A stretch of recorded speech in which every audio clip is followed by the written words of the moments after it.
Another beautiful morning. Somebody at one time said that nothing could be finer than to be in Carolina in the morning. Man, it is just spectacular here in the mornings. Out here walking the dog, and I decided that from this point forward, I'm going to take a little bit of a turn. I'm going to break the information that I present on this channel down into 3 primary segments, maybe a 4th. So the first one is what I learned, what I know, what I still need to learn, and what do you know?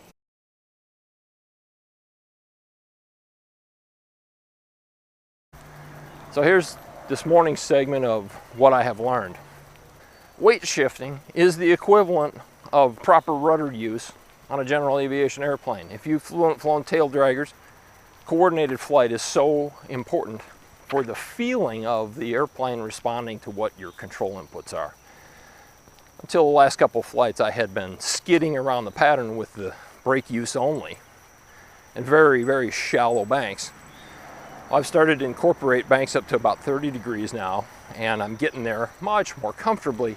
The glider tracks like it's on rails. You don't have that skidding around feeling. It keeps the cells aligned with the oncoming wind, 90 degrees to the wind.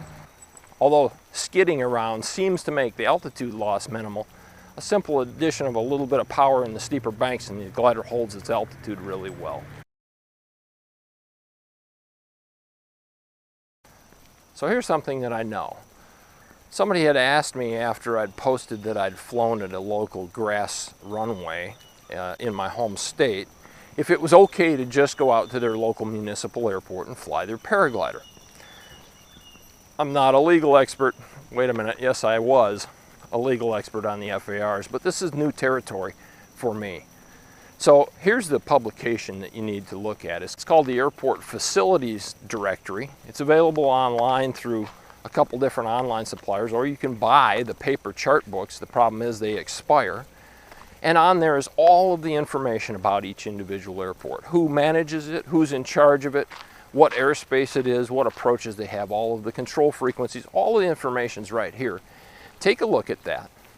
If you're targeting going to fly out of a local airport, drive out there, see if you can get access to it. There's usually a phone number somewhere. Call the airport administrator, explain to them what you'd like to do, and have a discussion with them. Maybe they have some local regulations. Maybe they don't care if you operate there, but they would like you to comply with some suggested operating procedures. Like I told the gentleman that asked that question, however, airplanes and paragliders do not mix well.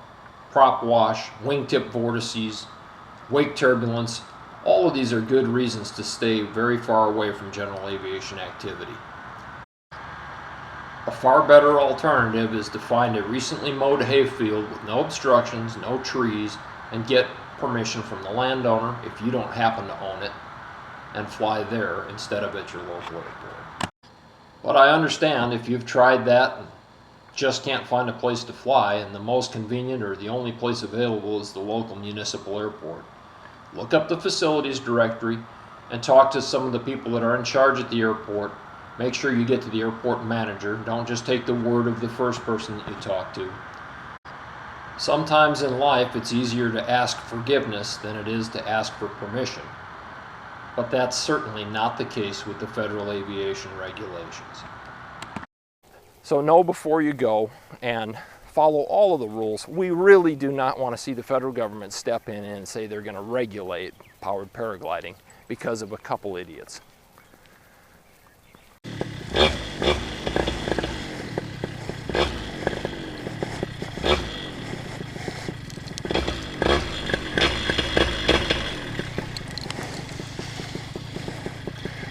One died. So here's something that I don't know. Maybe you can chime in on this if you're experienced or familiar with it. The European agencies rate these gliders. They certify the gliders. So there's a lot of gliders out there that are submitted to the EN agency, and they are tested, and if they meet certain standards, they fall into certain categories, and they earn a certification. So one of the bad things that can happen to you when you're flying a paraglider is you can exit a maneuver incorrectly, or you can intentionally steepen a spiral up to the point where the glider will lock in. The pilot is being centrifugally held against the glider. The glider is flying in an ever-tightening circle, and at some point the outside edge of that glider actually bends down and points parallel with the horizon and more or less flies straight toward the ground, continuing in the spiral, the pilot being held out into the corners of that spiral by centrifugal force.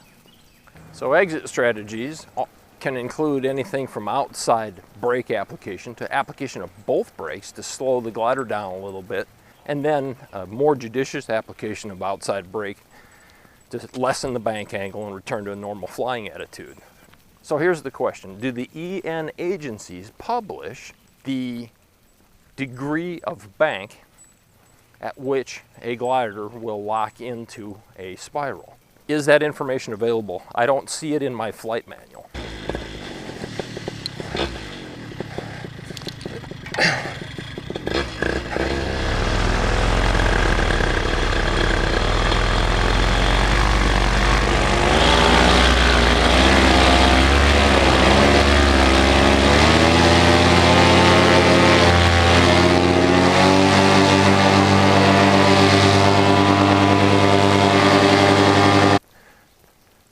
So here's the fun part of the segment. What do you know? I want to know about your craziest takeoff scheme. You know, one of the things that's happened to me here is every night that the winds are different, my favorite places to fly from completely change. The approach changes, the obstructions change simply with a wind shift of 50 or 60 degrees. So what have you done? Have you ever had a buddy or maybe your spouse drop you off somewhere where you could take off and then fly to somewhere else to land? Have you ever set up your wing in the parking lot of a department store and blasted off over the open field next to it?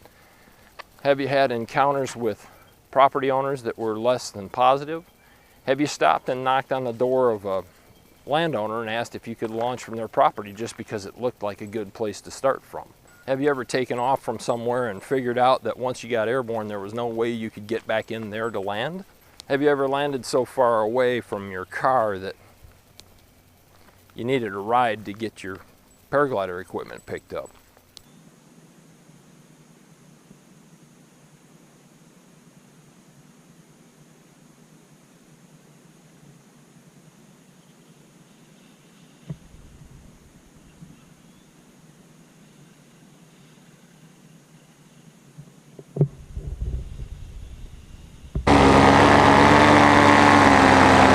Nice smooth night, so everything that I do wrong is something that I have input to the glider to make it do something other than what I intended it to do.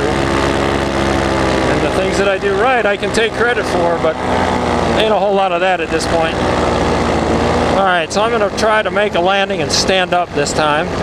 Seeing how my last 2 or 3 I haven't.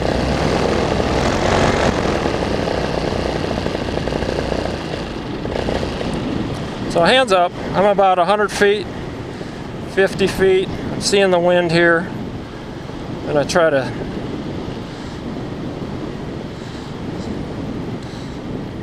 to change my direction just a little bit so that I'm right downwind as best as I can be.